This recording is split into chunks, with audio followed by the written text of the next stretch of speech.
राधे राधे भक्तजनों, कैसे हैं आप सब। स्वागत है आपका हमारा यूट्यूब चैनल में। आज गुरुवार है यानी बृहस्पतिवार है। लाखों कन्याएं और महिलाएं इस व्रत को करती हैं। तो आज हम आपको बताएंगे कि व्रत करने की विधि और बृहस्पतिवार की व्रत कथा क्या है।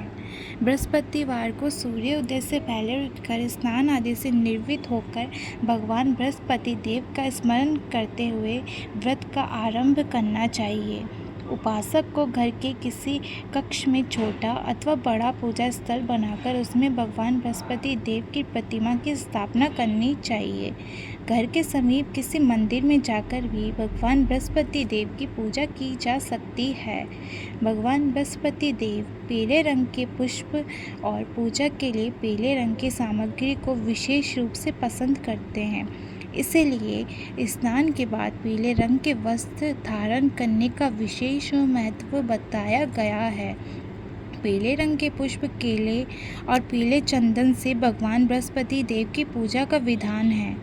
बृहस्पतिवार के व्रत में उपासक को पूरे दिन में एक ही समय ही भोजन करना चाहिए। भोजन में चने की दाल, बेसन और दूसरे पीले रंग के खाद्य पदार्थों का ही सेवन करना चाहिए। व्रत करने वाले पुरुष बृहस्पतिवार को दाढ़ी व सिर के बाल न कटाए। पूजा के समय भगवान बृहस्पति देव से जो मनोकामना प्रकट की जाती है वह उस मनोकामना को पूरी करते हैं। इस व्रत में व्रत कथा पढ़ने और श्रवण करने का विशेष महत्व बताया गया है।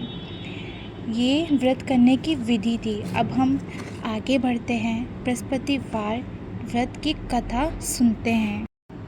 तो बृहस्पतिवार व्रत कथा कुछ इस प्रकार है। प्राचीन समय की बात है।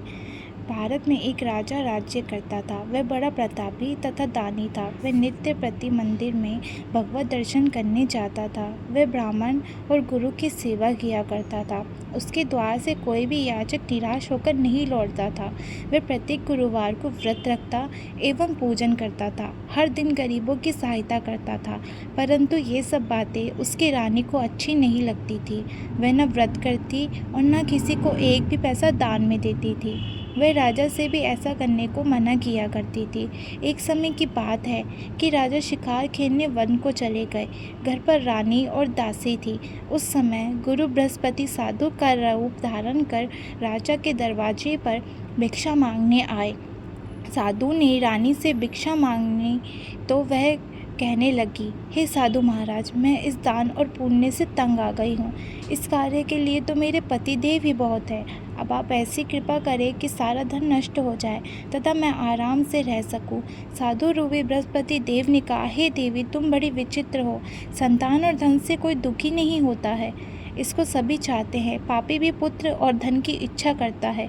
अगर तुम्हारे पास धन अधिक है तो भूखे मनुष्य को भोजन कराओ, प्याव लगवाओ, ब्राह्मणों को दान दो, धर्मशालाएं बनवाओ, कुआं, तालाब, बावड़ी, बाग बगीचे आदि का निर्माण कराओ तथा निर्धनों की कुंवारी कन्याओं को विवाह कराओ। साथ ही यज्ञ करो।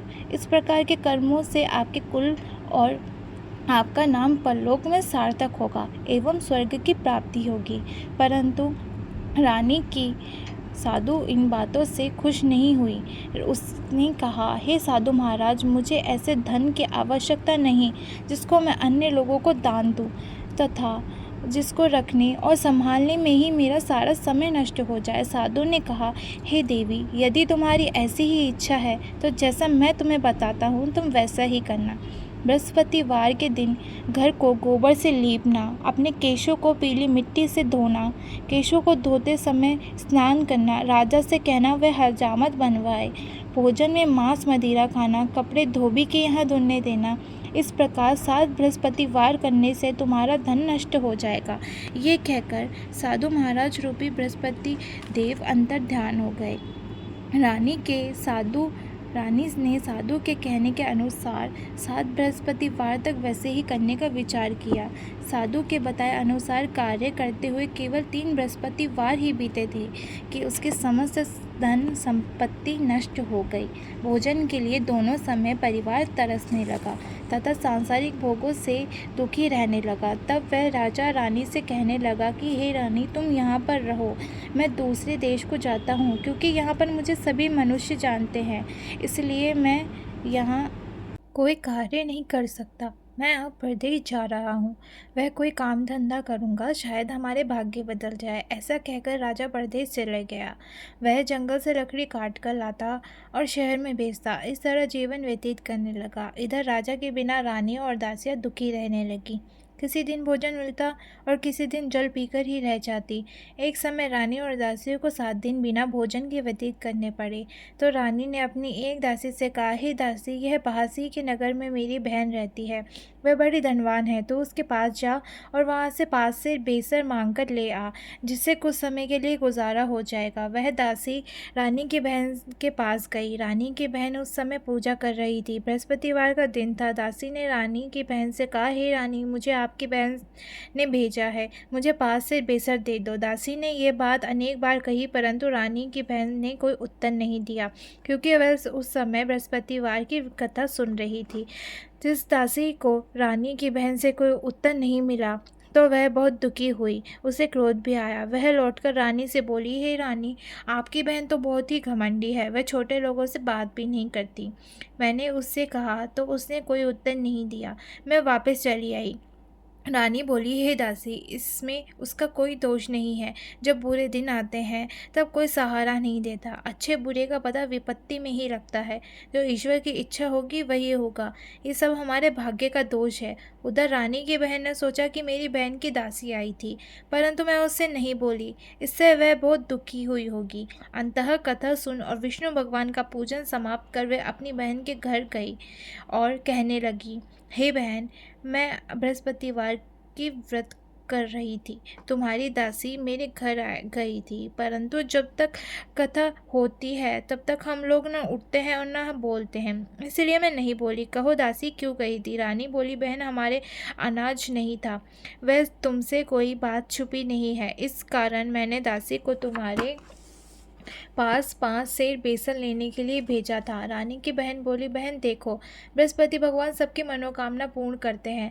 देखो, शायद तुम्हारे घर में अनाज रखा हो। ये सुनकर दासी घर के अंदर गई तो वहाँ उसे एक घड़ा बेसर का भरा मिल गया।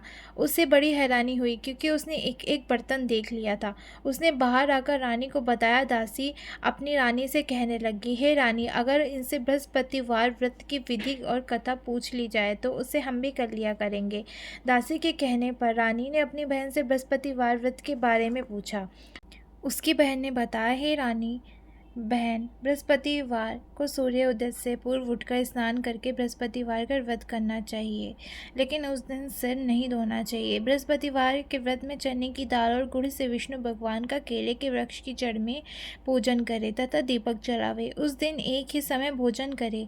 भोजन पीले खाद्य पदार्थ का करे तथा कथा सुने। इस प्रकार करने से गुरु भगवान प्रसन्न होते हैं, अन्न पुत्र धन देते हैं, मनोकामना पूर्ण करते हैं।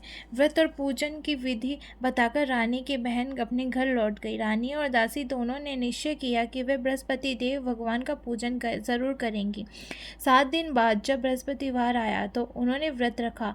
गुड़ साल से जाकर चना और गुड़ बीन लाई तथा उसकी दाल से केले की जड़ में विष्णु भगवान का पूजन किया। अब भोजन पीला कहाँ से आए? दोनों बड़ी दुखी हुई, परंतु उन्होंने व्रत किया था, इस कारण बृहस्पति देव भगवान प्रसन्न थे।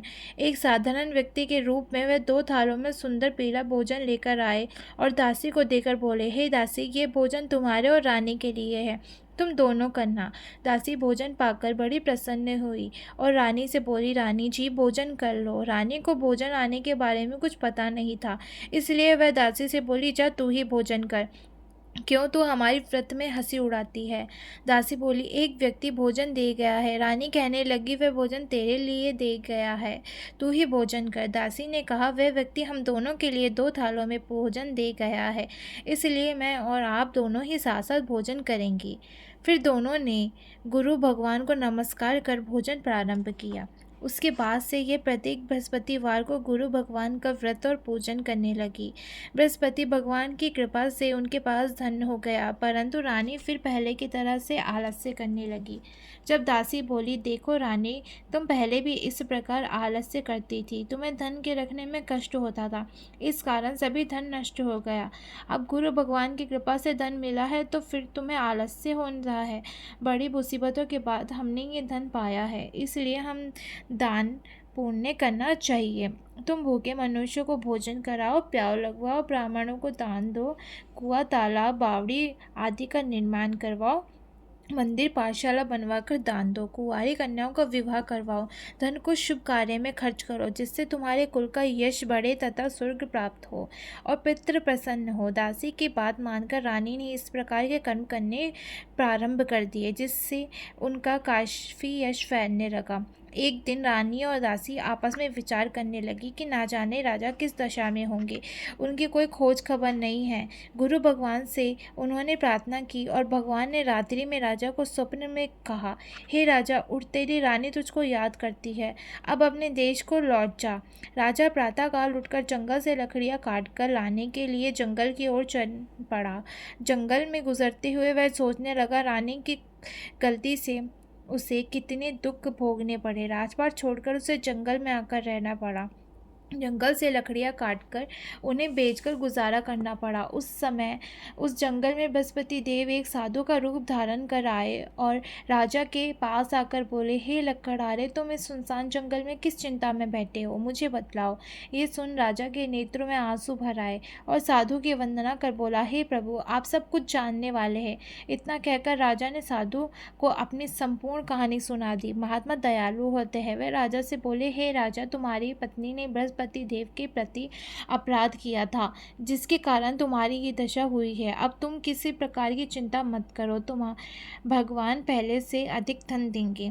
देखो, तुम्हारी पत्नी ने बृहस्पतिवार का व्रत करना प्रारंभ कर दिया है। अब तुम भी बृहस्पतिवार का व्रत करके चने की दाल व गुड़ जल के लोटे में डालकर केले के पूजन करो, फिर कथा कहो या सुनो।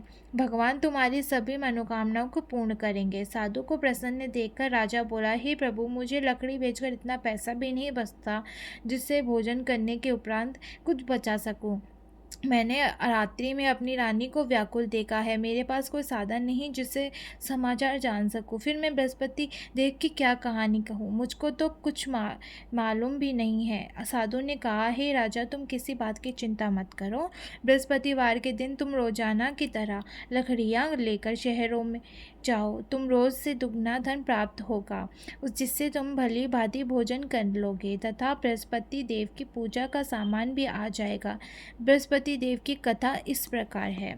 प्राचीन समय में एक बहुत ही निर्धन ब्राह्मण था। उसके कोई संतान नहीं थी। वह नित्य पूजा पाठ करता, परंतु उसकी स्त्री बहुत मलिनता के साथ रहती थी। वह न स्नान करती और न किसी देवता का पूजन करती। प्रातःकाल उठते ही सर्वप्रथम भोजन करती, बाद में कोई अन्य काम करती थी। ब्राह्मण बहुत दुखी रहता था। पत्नी को बहुत समझाता, किंतु उसका कोई परिणाम ना निकलता। भगवान की अनुकंपा से ब्राह्मण की पत्नी गर्भवती हुई और उसने एक सुंदर कन्या को जन्म दिया। धीरे धीरे ब्राह्मण की कन्या बड़ी होने लगी। बचपन से ही उस कन्या की रुचि भगवान विष्णु की पूजा में थी। वह प्रातः उठते ही स्नान आदि करके भगवान विष्णु की पूजा करने जाती थी। बृहस्पतिवार को व्रत करके विधि विधान पूजा पाठ करती थी। पूजा पाठ के बाद वह पढ़ने के लिए पाठशाला में जाती थी। घर से चलते हुए वह मुट्ठी भर जौ साथ लेकर जाती थी और पाठशाला के रास्ते में थोड़े थोड़े जौ गिराती जाती थी। जब वह पाठशाला से घर लौटती तो जौ के वह दाने सोने में बदले हुए मिलते थे। लड़की सभी सोने के दाने बीन लेती थी।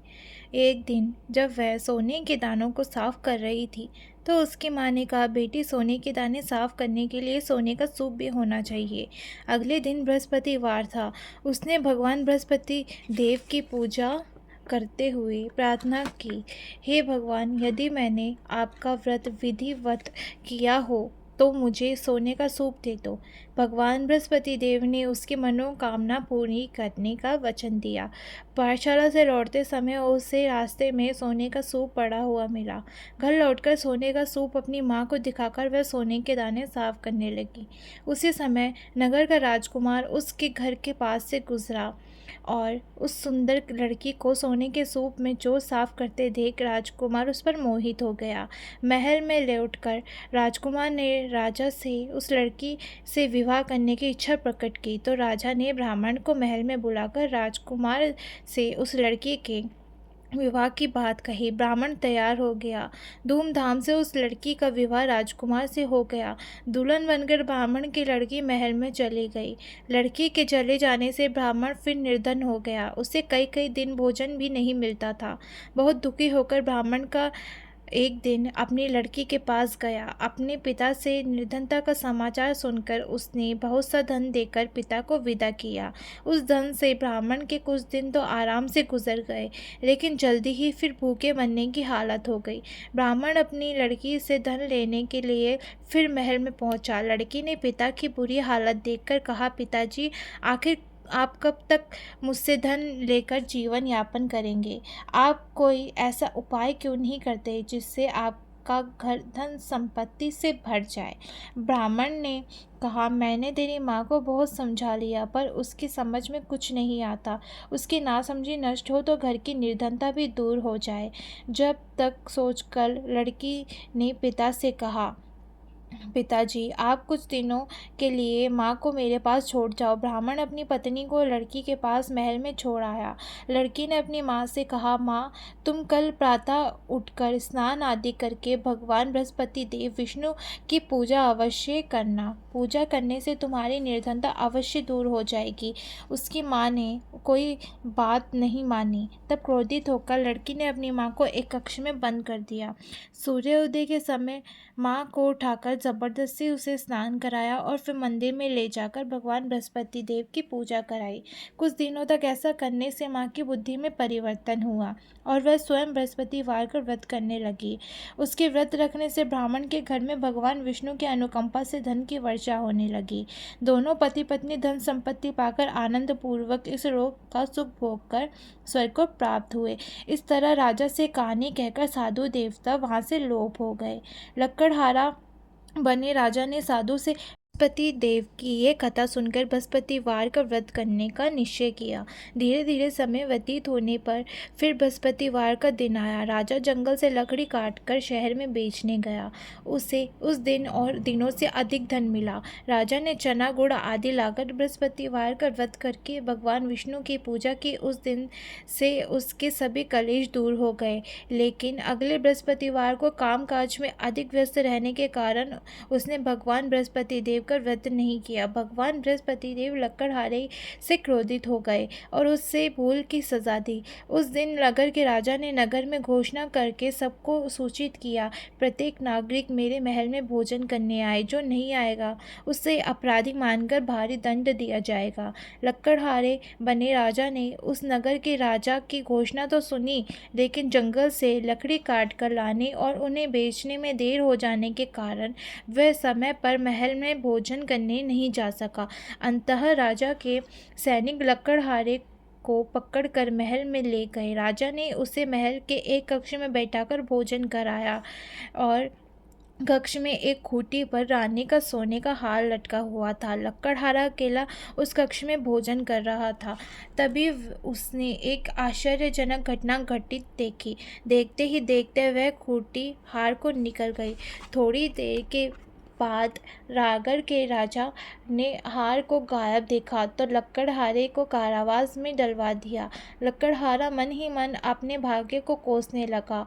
तभी उससे जंगल में मिले साधु का स्मरण हो आया। थोड़ी देर में भगवान बृहस्पति देव सन्यासी के रूप में उसके सामने प्रकट हुए और कहा, हे लकड़हारे, तूने भगवान बृहस्पति देव की पूजा नहीं की, इसी कारण तुम्हें कष्ट हुआ है। लेकिन अब चिंता मत करो, बृहस्पतिवार के दिन कारागार के दरवाजे पर तुम्हें कुछ पैसे पड़े हुए मिलेंगे। उन पैसों से भगवान बृहस्पति देव का व्रत करके उनकी पूजा करो तो तुम्हारे सब दुख नष्ट हो जाएंगे। बृहस्पतिवार के दिन दरवाजे पर पड़े मिले पैसों से चने और गुड़ मंगाकर लकड़हारे ने बृहस्पतिवार की कथा कही तो भगवान बृहस्पति देव ने प्रसन्न होकर उस नगर के राजा को स्वप्न में लकड़हारे को कारागार से मुक्त करने को कहा। सुबह राजा ने अपने कक्ष में आकर देखा तो खूंटी पर रानी का हार मिल गया।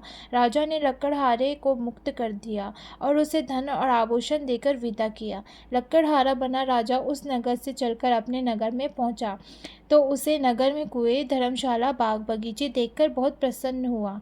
राजा ने किसी से पूछा, ये कुएं, धर्मशालाएं किसने बनवाई है?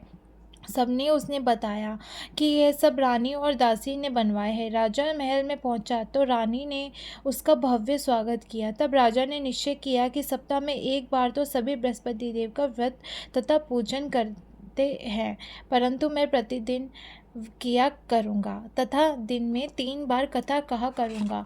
अब राजा हर समय दुशाला में चने की दाल बना रहता था। दिन में 3 बार बृहस्पति देव की कथा कहता। कुछ दिनों के बाद राजा को अपनी बहन की याद आई। एक दिन घोड़े पर सवार होकर राजा अपनी बहन से मिलने चल दिया। अभी राजा नगर के पार पहुंचा ही था कि उसने कुछ लोगों को एक शव को ले जाते हुए देखा। राजा को स्मरण हुआ आया कि आज उसने किसी को बृहस्पतिवार की व्रत कथा नहीं सुनाई है। राजा ने उन लोगों को रोककर कहा, भाइयों, आप शव को ले जाने से पहले मुझसे बृहस्पतिवार की कथा सुन ले। लोगों ने राजा पर क्रोधित होते हुए कहा, तुम पागल तो नहीं हो गए हो? लेकिन कुछ बड़े बूढ़े लोगों ने कहा, अच्छा भाई, साथ में चलते चलते तुम अपनी कथा सुना दो। राजा ने चलते हुए आधी कथा ही सुनाई थी कि शव हिलने लगा। राजा की पूरी कथा सुनते ही शव उठकर बैठ गया। लोगों ने हैरानी से दांतों तले उंगलियां दबाई और अगले बृहस्पतिवार से भगवान बृहस्पति देव का व्रत करने व कथा सुनने का निश्चय कर लिया। घोड़े पर सवार राजा चलते हुए एक किसान के पास पहुंचा। किसान अपने खेत में हल चला रहा था। राजा ने कहा, अरे भाई, मुझसे बृहस्पतिवार की कथा सुन लो। किसान झुंझल कर बोला, अरे भाई, देख नहीं रहे, जितनी देर तक तुम्हारी कथा सुनूंगा उतनी देर में तो पूरे खेत में हल चला लूँगा। राजा निराश होकर चलने लगा। तभी किसान के बैल लड़खड़ाकर जमीन पर जा गिरे। किसान के पेट में जो भी जोरों का दर्द होने लगा। उस किसान की पत्नी जब खाना लेकर आई तो उसने किसान से इस बारे में पूछा। किसान ने घुड़सवार की पूरी कहानी सुनाई। किसान की पत्नी दौड़ते हुई राजा के पास पहुंचकर हाथ जोड़कर बोली, भैया, मैं तुम्हारी कथा सुनने को तैयार हूँ। राजा ने उसके साथ खेत में पहुंचकर बृहस्पतिवार की कथा सुनाई। तभी बैल उठकर खड़े हो गए। किसान के पेट का दर्द भी तुरंत ठीक हो गया। राजा अपनी बहन के घर पहुंचा तो उसकी बहुत आव भगत हुई। अगले दिन सुबह उठकर राजा ने देखा घर के सभी लोग भोजन कर रहे। किसी भूखे को बृहस्पतिवार की कथा सुनाए बिना राजा भोजन नहीं करता था। उसने बहन से कहा, बहन, क्या घर में कोई ऐसा व्यक्ति है जिसने अभी तक भोजन ना किया हो? उसकी बहन बोली, भैया, हमारे घर में तो क्या, आपको पूरे नगर में ऐसा कोई व्यक्ति नहीं मिलेगा जिसने सुबह सुबह भोजन नहीं किया हो। तब राजा ने बहन के घर से निकलकर उस नगर में बिना भोजन किए व्यक्ति की तलाश की। एक घड़ियारे के घर में उसका बेटा बीमार होने के कारण भूखा रह गया था। राजा ने उसको जाकर बृहस्पतिवार की कथा सुनाई। कथा सुनते सुनते घड़ियारे का बीमार बेटा बिल्कुल ठीक हो गया। सबने राजा की बहुत प्रशंसा की। एक दिन राजा ने अपनी बहन से कहा, बहन, अब मैं अपने घर जाना चाहता हूँ, तुम भी हमारे साथ चलो, कुछ दिन वहाँ रहकर लौट आना। राजा की बहन ने अपनी सास से पूछा तो सास ने ताने देते हुए कहा, बहू, मायके जाने तो अकेली जाना, मेरे पोते को नहीं ले जाना। तुम्हारे भाई की कोई संतान नहीं है, कोई तुम्हारी भाभी मेरे पोते को कोई जादू टोना ना कर दे। तो दूसरे कक्ष में बहन की सास की बात सुनकर राजा दुखी मन से अकेला ही अपने नगर को लौट आया। रानी ने राजा से कहा, आप तो अपनी बहन को साथ लाने की बात कहकर गए थे, फिर बहन को साथ क्यों नहीं लाए? राजा ने दुखी होते हुए कहा, रानी, हम निसंतान हैं, इसलिए कोई हमारे घर आना पसंद नहीं करता। रानी ने राजा को समझाया, हे प्राणनाथ, हमें बृहस्पति देव ने सब कुछ दिया है, अब भगवान बृहस्पति देव हमें संतान भी अवश्य देंगे। बृहस्पतिवार को विधिवत व्रत करते हुए राजा रानी ने भगवान बृहस्पति देव से संतान के लिए प्रार्थना की। कुछ दिनों के बाद उन्होंने स्वप्न में दर्शन देते हुए कहा, हे राजन, तेरी मनोकामना पूरी होगी। एक सप्ताह बाद ही रानी गर्भवती हो गई। 9वें महीने रानी ने एक सुंदर पुत्र को जन्म दिया। राजा रानी जीवन यापन बृहस्पतिवार का व्रत करते रहे। उनके घर में धन की वर्षा होती रही। आनंद पूर्वक जीवन यापन करते हुए राजा रानी भगवान बृहस्पति देव के अनुकंपा से मोक्ष को प्राप्त करके सिद्धा बैकुंठ धाम पहुंच गए। बृहस्पतिवार को विधि व्रत करके जो स्त्री पुरुष भगवान विष्णु की पूजा करते हैं, भगवान उनकी सभी मनोकामनाओं पूर्ण करते हैं और सभी इच्छाओं को पूर्ण करते हैं। जो भी इस व्रत को विधि पूर्वक पूर्ण करता है उसका पूरा जीवन खुशी से बीतता है।